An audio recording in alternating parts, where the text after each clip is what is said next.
with at least 100 passes. The cover of the Pittsburgh Tribune featuring Big Ben, the Big Hurt. Pittsburgh still got the win in St. Louis, 12-6. They are now 2-1.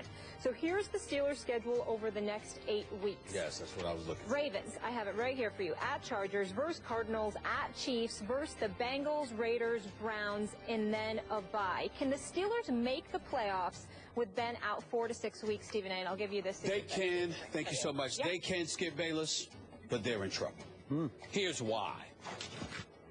Cincinnati is running away in the regular season. That was a spectacular performance by A.J. Green yesterday. We know this. Andy Dalton was pretty good. Andy Dalton was pretty good, and Flacco and those boys weren't able to finish the deal. Nope. He just doesn't have enough weapons, even though that bad man Steve Smith did show up. He was bad yesterday in a very good way. Yeah. Having said all of that, when I look at the Steelers' schedule right now, I'm thinking about a Michael Vick, who had the worst QBR in the NFL last year for any quarterback that threw at least 100 passes. And I'm thinking about the Steelers' schedule. You got a desperate Ravens team who's on the brink if their season is not over already. I'm not sold on the Chargers, but that is on the road as opposed to at home. Then you've got the Cardinals, who may be some folks' Super Bowl pick, to be quite honest with you, because they're that big time. Sure. Especially with Carson Palmer as your quarterback. I think their record is now 16 or 17-2 when he's a starter in the Bruce era.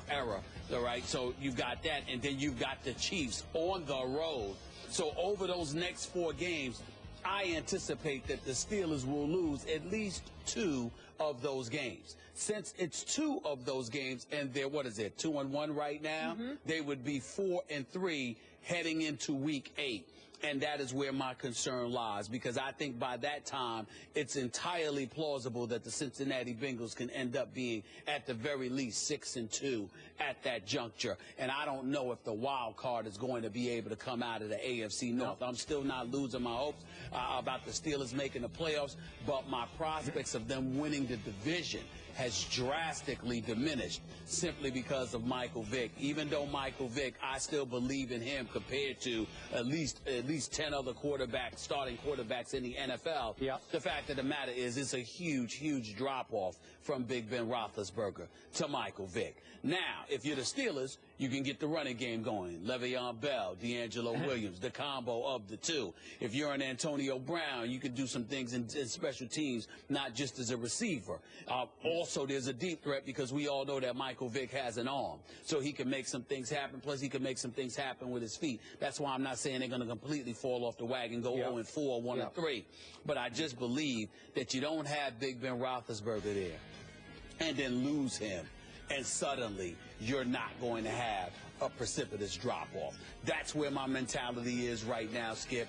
I still believe they will make the playoffs, but I have serious doubts as to whether or not they're going to be able to win the division crown, because I think by the time week 8, 9, and beyond comes up, and they play the Bengals that 5th game, which is when Ben Roethlisberger conceivably could come back, even though he could be gone for that week as well. I just believe that by that time, the Cincinnati Bengals will have built too big of an edge, and that's my concern. Are you ready to crown the Bengals in the North? No, I'm not. No? I don't trust them. I don't trust them. But they are the best. They are the best team right now. They are the best team. I got to look at their schedule, too. But I'm pretty close to that because I don't think the Ravens are coming back, and I don't know if the Steelers can win. It depends on how soon. Like, say, for example, I'll tell you this. I'll crown the Bengals AFC North champions if Big Ben Roethlisberger is going to be out for more than 4 weeks. Okay. Michael Vick needs to stay healthy, too. They need a backup for him. No question. Absolutely. But of those 4 games, if all we're talking about is those 4 games, I still think the Steelers have an outside chance. Okay, before I answer Molly's question, allow me to say that I picked the St. Louis Rams to win this game yesterday, and I was dead wrong. I bet on Foles goal. Not Fool's gold, but Foles gold. Because I bet on Nick Foles. Hold on, Elizabeth, I'm coming to join you. I know.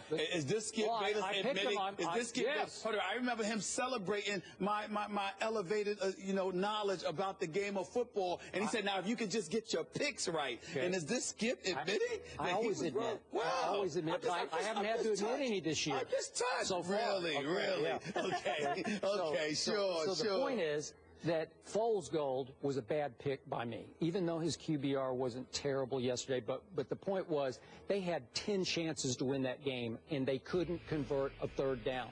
they went 2 for 10 against the Steelers defense that I think has suddenly caught fire. Remember the debacle in the preseason against Buffalo when they got wiped off the map by the Buffalo Bills? It actually said more about here come the Bills than there go the Steelers defenders, because they played great yesterday. 2 for 10 on third down. It's at St. Louis. I know they don't draw very well, but the crowd they did have is, you'd think it'd be in their corner. I guess it wasn't, and you lose 12-6, and you have 10 chances to pull that game out. Okay, now back to the question. I am not giving up on your Steelers. You're close. I'm not close. And it was heartwarming to me that there is one man and only one man who gave Michael Vick a job, because I don't think he'd be in football except for Mike Tomlin. Am I right about that? Absolutely right. Okay, so I love that, because I know we've been through all the dog stuff. I don't want to start in that. But I love what Michael Vick has made himself into as a man and a football player, even though he has taken a horrendous beating, as you keep pointing out what you're lying about. That's right. Got hit in the ribs and grabbed his head. Okay, because he's had head injuries right and left. Right. Okay, but if you give Mike Tomlin a few days, and obviously they're playing on a very short week, to try to install some things that Michael can still do at this advanced age with all of his cumulative injuries that he suffered, I think they're going to be okay. And I also believe that Ben Roethlisberger, remember his motorcycle accident, how fast he came back from that? I thought he just about, God rest his, it's like he almost left us that day, because that was close to being the end for him. And he bounced right back, and I thought it was going to be debilitating for him going forward, and he's as strong as ever. Well, you don't think he can come off an MCL sprain in 4 weeks, maybe 3? You might be surprised. They're probably saying 4 to 6 just to keep everybody at bay, but you don't think he could bounce back at least in 4 weeks? I think things with the upper extremities, I have no doubt. With the lower extremities, it's a bit different, because you've got to worry. It's not so much about him just being well enough to play. It's about what you have to concern about in terms of what you expose him to.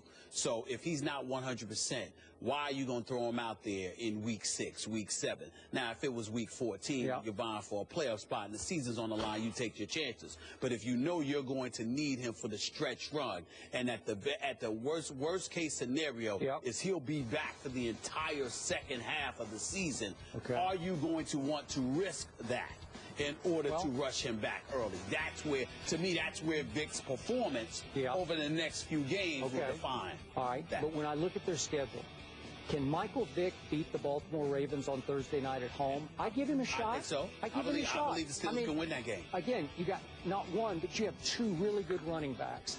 And you can figure out how to get Michael in situations that can benefit him, and some other ways to get the ball to Antonio Brown. Maybe you run reverses. Maybe you run slot handoff reverses. Little things you can do. Okay? So I look at, then they go to San Diego. The Chargers are a supreme disappointment to me, because so far they've beaten only one team when Phillip Rivers completed his last 20 passes. Guess who that was? The Detroit Lions. So we're going to talk about them later. But you know what we think about the Detroit Lions, right? Okay. So can Pittsburgh go win that game at San Diego? I give them a shot. Then they have to come home, face Arizona. Probably not. At Kansas City, probably not. But still, if you look at what's going to happen in this division, and it's hard to play down the schedule because it gets complex, the Ravens ain't dead yet. If you look all the way down their schedule, and we don't have time to go game by game because it just blows your mind. We'll revisit the AFC But trust me, if you go down their schedule, you'll start saying, wait a second, they could win that one, then they could get on a roll and win that one and that one. They're still not, schedule-wise, they're not dead yet. While Cincinnati, at 3-0, looking like the world beater that they are, they have Kansas City and Seattle at home. Are you sure they're going to win both those games? Because I'm not. They're definitely going to lose one of them. All right. Okay, they're definitely going to lose one of them. Then they go to Buffalo. You give them, I'm going Buffalo all day on that game, because Buffalo is serious business on offense and defense. Well, Tyrod Taylor has shocked me. He's been sensational. The only thing Buffalo has done wrong so far this year is they played Tom Brady at home. That's the only thing they've done wrong. Other than that, they're just wiping people up here. So, again, can Can Cincinnati go up there and win? I don't think so. So they're going to start to drift back to the pack. Then they have to go to Pittsburgh after a bye week. Well, here you go. So all of a sudden this division will be up for grabs. Now, I'm with you. It might be difficult for a wild card team to come out of here. But somebody's going to come out of here, and I think that's still way up for grabs with just 3 games in the bank so far. Okay. I mean, I feel you on that. I'm just concerned about Michael Vick, particularly on the road. And not only that, his durability as well. You can't rely on it. I think that Michael Vick can still make plays. I think that he can still lead this team to victory so long as he's healthy. And by the way, protects the ball, because that was one of the things he didn't do yesterday either. I know. You know, so we got to watch out for that. He's got to do those 2 things: stay healthy and protect the ball. Don't turn the ball over. And I think if he's able to do that, that's fine. But when you bring up these teams, you know, obviously to a lesser degree the Ravens, because I think all they have is Steve Smith to throw the ball to. But you got Phillip Rivers back there flinging the ball in San Diego. I'm looking at the Chiefs. They are not a joke. Even though I don't expect their wide receivers to catch touchdown passes, it doesn't mean Kelsey and Macklin and the boys can't do some damage, you know, in Kansas City's passing game. And then, of course, there's Arizona, who is a team that none of us can sleep on. And we all know that the Steelers, even though their defense stepped up yesterday, their secondary is suspect. It's just that St. Louis's offense is suspect. And as a result of that, that's why the game ended up being the way that it was yesterday. So, again, the opponents you take into consideration, I get that point. But when I look at stout defenses that have the potential to get a little quarterback, Skip, I worry about Michael Vick.